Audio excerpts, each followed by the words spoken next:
माता कुंती और भगवान श्री कृष्ण। माता कुंती ने भगवान श्री कृष्ण से कहा, कृष्ण तुम परमात्मा हो, तुम ईश्वर हो, मैंने तुम्हें पहचान लिया। कन्हैया की ऐसी लीला है जिस लीला को देख करके चार मुख वाला सृष्टिकर्ता ब्रह्मा की भी बुद्धि चकरा जाती है। हम और आप भ्रमित हो जाएं तो कोई बड़ी बात नहीं है। ब्रह्मा भी भगवान की लीलाओं से मोहित हो गए। जब भगवान के सखाओं को चुरा लिया था, बछड़ों को चुरा लिया था, ब्रह्मा की बुद्धि भी भ्रमित हो गई थी। भगवान बछड़े बन गए थे, सखा बन गए थे, ब्रह्मा भी नहीं पहचान पाया। माता कुंती ने कहा, कृष्ण तुम्हारी लीला इतनी विचित्र है जिससे बड़े बड़े लोग भी भ्रमित हो जाते हैं।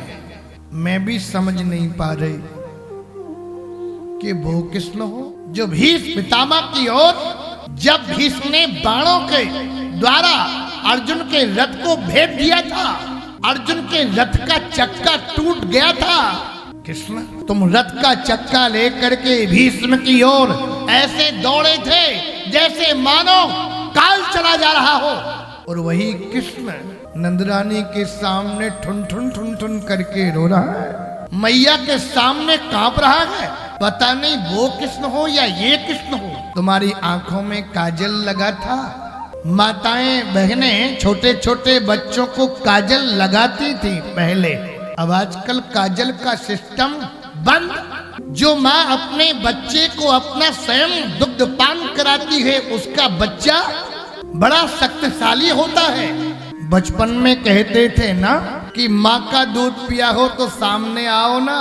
क्या कहते थे? ये नहीं कहते थे कि भैंस का दूध पिया हो तो, माँ का दूध पिया हो तो सामने निकल के आओ। अब आजकल तो छोटे में छोटी बोतल, बड़े में बड़ी बोतल, बोतल का संस्कार डाल दिया। कन्हैया तुम्हारी आंखों में काजल लगा था, और जब काजल लगा था तुम रो रहे थे तो वो काजल बह बह करके आंखों पर आ गया था।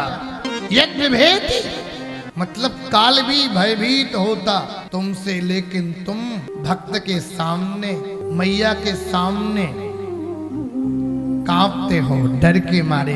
भक्ति के कारण प्यारे ज्ञान को नहीं डरते भगवान। ज्ञानी बुलाता तो भगवान आते ही ना है। भक्ति के कारण ज्ञानी दशरथ जी बुलाते हैं तो नहीं आवत तजी बाल समाजा, लेकिन जब भक्ति रूपी कौशल्या बुलाती है तो राम जी दौड़े दौड़े चले आते हैं। ज्ञान शक्तिश्चा कौशल्या सुमित्रो उपासनात्मका क्रिया शक्तिश्चा कैकेयी वेदो दशरथो नृपः। माता कुंती ने कहा, गोपाल तुम भगवान हो, मैंने तुम्हें ठीक से पहचान लिया। लाला मैं तुम्हारे चरणों में स्तुति करूं। लाला मैंने तुम्हें अब पहचान लिया, तुम भगवान हो। कन्हैया बोले, तो को भगवान कांते दिखे, मुँह धोबो आवे नहीं, छोटे से हम और भगवान बतावे। माता कुंती ने कहा, समय आने पर चार भुजाएं धारण कर लेते हो लाला, तुम ब्रह्म हो, ईश्वर हो। कन्हैया बोले, अब तूने मोको भगवान बनाई दिए तो मांग ले, तो को क्या चाहिए, जो मन में हो वो मांग ले। माता कुंती ने कहा, गोपाल सचमुच देना चाहते हो? कन्हैया ने कहा, हाँ देना चाहते हो तो विपत्ति दे दो। ये कोई मांगेगा क्या है? अच्छा इतने में से विपत्ति कितने लोग भगवान से मांगेंगे, या किसी ने मांगी है? क्या मांगते हैं भगवान से आरती करते तो? सुख संपत्ति घर आवे, क्योंकि विपत्ति तो ऑलरेडी पहले ही से है। क्यों? गृह कारज नाना जंजाला। जयवीर जंजाल नहीं, जंजाला कहते नहीं। महाराज एक दो जंजाल होए तो आपसे कहें, जंजाल ही जंजाल में फंसे। हमने कहा क्या जंजाल में फंसे?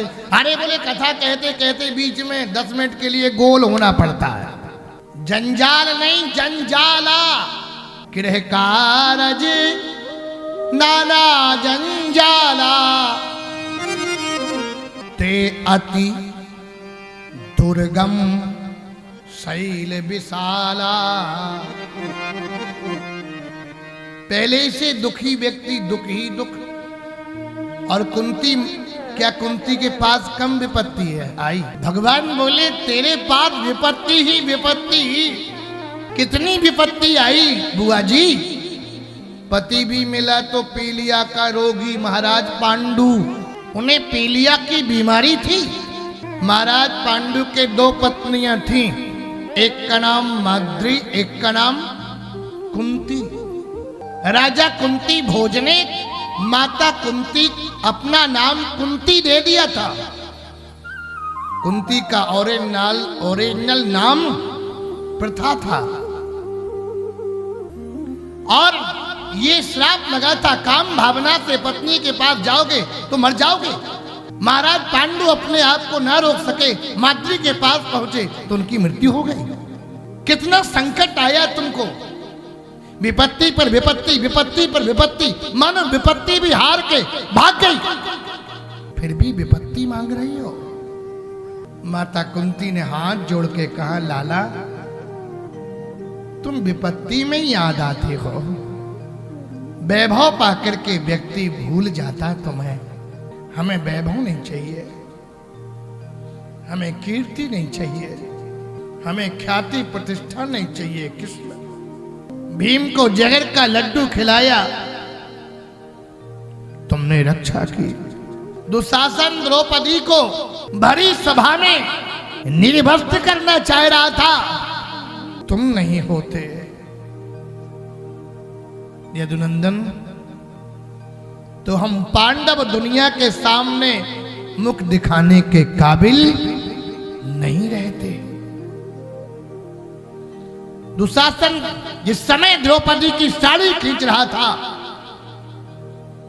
माता द्रौपदी चीख रही थी, चिल्ला रही थी और भगवान कृष्ण को पुकार रही थी। उस सभा में भीष्म बैठे थे। द्रौपदी ने भीष्म पितामह से कहा था, पितामह एक वस्त्र पहने हूं, सभा में लाने के काबिल हूं। तो भीष्म भी कुछ नहीं बोले थे। भीष्म को बोलना चाहिए था।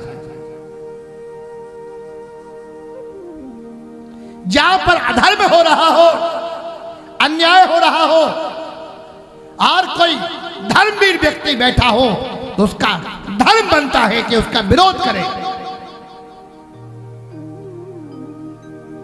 अगर उसकी बात मानी नहीं जाती है, उसका कर्तव्य बनता है सभा छोड़ करके चला जाना चाहिए।